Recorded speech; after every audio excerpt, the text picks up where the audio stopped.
क्या रिश्तों की चादर ओढ़े हुए अपने ही खून के लोग खंजर चला सकते हैं? शेर की जिंदगी इस वक्त एक ऐसी साजिश की गिरफ्त में है जिसे रचने वाले कोई और नहीं, उसी के अपने हैं। लेकिन जब फजर, समरा और तहमीना तीनों एक हो जाएं तो क्या बदर जमान और उसके बेटे बच पाएंगे? आज की इस वीडियो में सामने आएंगे ऐसे राज जो आपके होश उड़ा देंगे। तो वीडियो को आखिर तक जरूर देखिए, क्योंकि आज सच सामने आने वाला है। ड्रामा सीरियल शेर की अगली कड़ी बेहद धमाकेदार और उलझनों से भरपूर होने वाली है। अब कहानी उस मोड़ पर आ चुकी है जहां एक एक राज खुलता जा रहा है। जैसे ही फजर ने अपनी चाची समरा को सारी हकीकत बताई कि शेर की तबीयत के पीछे उनके अपने भाई बदर का ही हाथ है, तो उसने साफ लफ्जों में कहा कि अब आपको वापस आना होगा। जब फजर समरा से ये बातें कर रही होती है, तभी ये सारी बात मलिक शुजात के कानों तक भी पहुंच जाती है। अब शुजात को भी खबर हो चुकी है कि फजर छुप छुप कर शेर का इलाज कर रही है। मगर बात यह है कि शुजात का दिमाग उतना चालाक नहीं है कि इस बात की अहमियत समझ सके। ये चालाकी तो शाहताज बेगम के बस की बात है। दूसरी तरफ शेर की पुप्पो यानी समरा भी अपने खाविंद वजाहत और बेटे से ये कहती हैं कि अब मुझे पाकिस्तान लौटना ही पड़ेगा, क्योंकि फजर ने खुद मुझे बुलाया है और कहा है कि शेर को बचाने के लिए मेरी मदद जरूरी है। समरा बेहद जज्बाती अंदाज में कहती हैं, मेरा भतीजा है, वो मेरी जान है, उसे बचाने के लिए मैं कुछ भी करूंगी। ये सुनकर न सिर्फ वजाहत हामी भर देता है, बल्कि समरा का बेटा भी कहता है कि कोई बात नहीं अम्मी, अगर इस चक्कर में शाहताज जैसी शख्स को भी बर्दाश्त करना पड़े तो मैं तैयार हूं, लेकिन अब शेर भाई को बचाने के लिए जो भी करना पड़ेगा हम करेंगे। बेटे की इस बात पर समरा बहुत भावुक हो जाती है, उसे सीने से लगाती है और फौरन टिकटें बुक करवाती है ताकि वो जल्द से जल्द पाकिस्तान पहुंच सके। और फिर समरा अपने बेटे और शौहर के साथ वापस वतन लौटती है और आते ही सबके सामने पेश होती है। घर में सब समरा को देखकर बहुत खुश होते हैं, सिवाय शाहताज बेगम के, क्योंकि वो तो उसका चेहरा भी देखना पसंद नहीं करती। समरा सीधी फजर के पास जाती है और कहती है, मैं आ गई हूं फजर, अब बताओ मैं तुम्हारे लिए क्या कर सकती हूं? मैं हर कदम पर तुम्हारे साथ हूं, जब तक शेर ठीक नहीं हो जाता।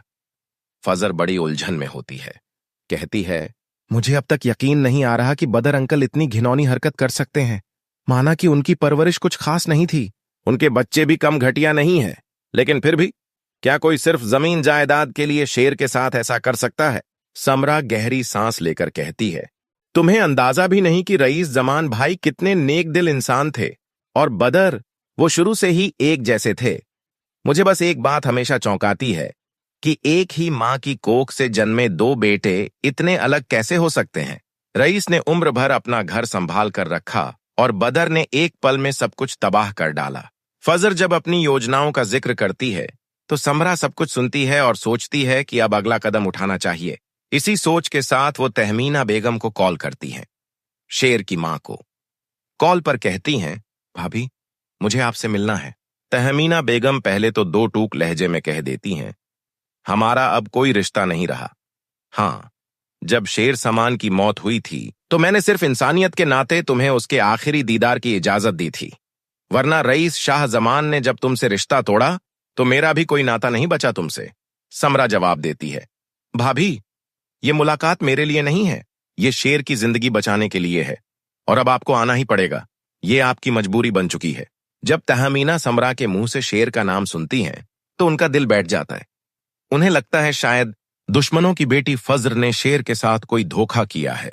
गुस्से में आकर तहमीना फजर पर फट पड़ती है और समरा से कहती हैं, मैंने उसे। नाजरीन, कहानी अब उस मुकाम पर पहुंच चुकी है जहां तहमीना बेगम का गुस्सा आसमान छूने लगा है।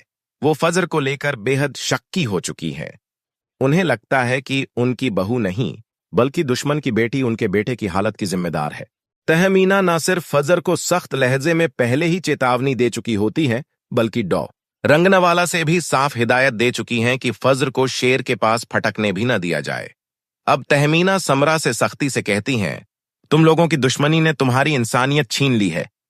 तुम लोग एक मजबूर, बीमार इंसान को भी नहीं बख्श रहे, लेकिन याद रखना, अगर मेरे बेटे को कुछ भी हुआ तो मैं किसी को नहीं छोड़ूंगी। तहमीना का शक अब इतना बढ़ चुका है कि वो कह देती हैं, मैं अब शेर को इस अस्पताल से फौरन डिस्चार्ज करवाऊंगी। न मुझे डॉक्टरों पर कोई यकीन है, ना ही उस लड़की पर जो मेरे बेटे की दुश्मन के घर से ताल्लुक रखती है।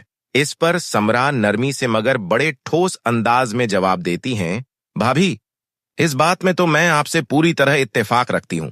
शेर को यहां से ले जाना ही बेहतर है, क्योंकि जो डॉक्टर इस वक्त उसे देख रहे हैं वो भरोसे के लायक बिल्कुल नहीं है। और रही बात फज्र की, तो शायद आप बहुत बड़ी गलतफहमी का शिकार हो चुकी हैं। वो इस वक्त शेर की सबसे बड़ी मददगार है, दुश्मन नहीं। समरा का लहजा जज्बाती हो जाता है। भाभी, फज्र तो सिर्फ उस कर्ज को चुकता कर रही है जो कभी शेर ने उस पर किया था। जिस तरह उसने एक लड़की की इज्जत बचाकर उसे सर झुकाए बगैर उसके घर छोड़ा था, वो एहसान कोई भी लड़की जिंदगी भर नहीं भूल सकती। तहमीना थोड़ी उलझन में आ जाती है। कहती हैं, तुम कहना क्या चाह रही हो समरा? मेरी समझ में कुछ नहीं आ रहा। समरा तब बड़ी सोच समझकर कहती है, भाभी, मैं आपको एक लोकेशन भेज रही हूं। आप वहां आएं, वहां आपको हर बात का जवाब मिल जाएगा। तहमीना बेगम दिल में सवालों और शक के तूफान लिए उस लोकेशन पर पहुंचती हैं। वहां समरा और फज्र पहले से मौजूद होती हैं। अब फज्र एक एक करके हर परत हटाती है और तहमीना को वो सच्चाई बताती है जो उनके लिए किसी सदमे से कम नहीं होती। आपका बेटा बीमार नहीं है, उसे बीमार बनाया जा रहा है। उसे पागल साबित करने के लिए भारी दवाएं दी जा रही हैं, वो भी जानबूझकर। और ये सब वो लोग करवा रहे हैं जिन पर आप आंख मूंदकर भरोसा करती हैं। तहमीना का चेहरा सन्नाटे से भर जाता है, उसका यकीन डगमगाने लगता है। फज्र की बात को आगे बढ़ाते हुए समरा कहती हैं, भाभी, यही वजह थी कि फज्र ने मुझे पाकिस्तान बुलाया, क्योंकि जब आप ही उस पर भरोसा करने को तैयार नहीं थीं, तो उसकी आखिरी उम्मीद मैं ही थी। और मुझे यकीन था कि जब आप खुद सब देख लेंगी तो सच्चाई जरूर सामने आ जाएगी। नाजरीन, जैसे ही समरा को फज्र से सारी हकीकत का इल्म हुआ, उसने जो कुछ बदर जमान के बारे में बताया, तो समरा के लिए खामोश रहना नामुमकिन हो गया। उसने दिल में ठान लिया कि अब चाहे कुछ भी हो जाए, वो अपने भतीजे को इस हाल में छोड़ नहीं सकती। समरा बेहद जज्बाती अंदाज में कहती है, मेरा खून है वो, मेरा भतीजा। चाहे आप लोग मुझसे रिश्ता रखें या नहीं, पर मैं उसे इस हालत में अकेला नहीं छोड़ सकती। उसकी अहमियत मुझे किसी को बताने की जरूरत नहीं।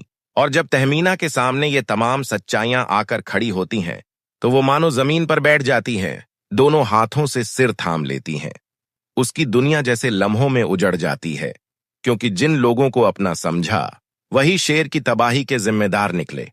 तहमीना अब फैसला कर लेती हैं, बदर जमान और उसके बेटे अब नहीं बचेंगे। लेकिन फज्र और समरा उसे रोक लेती हैं। फज्र बड़ी संजीदगी से कहती है, अगर आपने अभी कोई कदम उठाया तो वो लोग किसी भी हद तक जा सकते हैं, शेर की जान भी जा सकती है। हमें बहुत सोच समझकर छुपकर चलना होगा। सबसे पहले हमें शेर को यहां से निकालना है, और इसमें आपकी मदद बेहद जरूरी है। इन बातों ने तहमीना के दिल को झंझोड़ दिया। वो आहिस्ता से फज्र के सामने हाथ जोड़ती है, आंखों में शर्म और पछतावे के आंसू। मुझे माफ कर दो बेटी, मैं नहीं जानती थी कि तुम मेरे बेटे की सबसे बड़ी मददगार बन जाओगी। मैं तो तुम्हें दुश्मन समझती रही। फज्र प्यार से कहती है, आंटी, ना माफी की जरूरत है ना शुक्रिया की, ये मेरा फर्ज है। शेर ने कभी मेरे साथ जो किया उसे मैं जिंदगी भर नहीं भूल सकती। फिर फज्र तहमीना को वो सच्चाई बताती है जो सुनकर किसी का भी खून खौल उठे। बदर जमान और डो रंगून वाला ने जानबूझकर मुझे शेर का केस सौंपा था। उन्हें लगा शायद मैं पुरानी दुश्मनी में आकर शेर को कुछ कर दूंगी, ताकि उनकी मुरादें पूरी हों बिना अपने हाथ गंदे किए। मगर उन्हें यह नहीं मालूम था कि शेर और मेरी दोस्ती एक अलग ही मुकाम तक पहुंच चुकी थी। शेर उस अस्पताल में सिर्फ मेरी सुनता है और किसी की नहीं। जब मैंने उसके टेस्ट करवाए तो पता चला कि उसे भारी मात्रा में नशे की दवाएं दी जा रही हैं। मैंने उसे सच्चाई बताई और अब वो सिर्फ मेरी दी हुई दवा लेता है, जो मैं छुपकर बाहर से लाकर देती हूं। मैंने उसे वादा किया है कि उसे जल्द ही यहां से निकाल लूंगी, और अब इस वादे को निभाने के लिए मुझे आपकी मदद चाहिए। आंटी, तहमीना फज्र के हाथों को पकड़कर चूम लेती है। तुम फरिश्ता हो मेरी जिंदगी में। जो काम मेरी अपनी औलाद ने नहीं किया वो तुमने कर दिखाया। फिर ये तीनों मिलकर शेर को वहां से सुरक्षित निकालती हैं और एक बेहतर हॉस्पिटल में दाखिल करवाती हैं। शेर का इलाज अब सही तरीके से होता है और वो दिन ब दिन बेहतर होने लगता है। लेकिन कहानी यहीं खत्म नहीं होती। जब शेर पूरी तरह से ठीक हो जाता है तो वो घर लौटता है, मगर इस बार वो पहले वाला शेर नहीं होता। अब उसमें ताकत भी है, सच्चाई भी और इरादा भी। सबसे पहले वो बदर जमान और उसके बेटों से दो टूक बातें करता है, उनकी कारगुजारियों का हिसाब लेता है और उन्हें अपने घर और बिजनेस से बाहर का रास्ता दिखा देता है। मगर बदर जमान का इंतकाम यहीं नहीं रुकता। वो और उसके बेटे शेर के खिलाफ नए नए हथकंडे अपनाते हैं। लेकिन इस बार शेर अकेला नहीं होता। अब उसके साथ उसकी दोनों माएं तहमीना और समरा साथ होती हैं। उसकी बहनें, जिनके सामने अब बदर और उसके बेटों की असलियत आ चुकी होती है, खुलकर शेर का साथ देती हैं। यहां तक कि शेर की बड़ी बहन के सामने भी एक और राज खुल जाता है।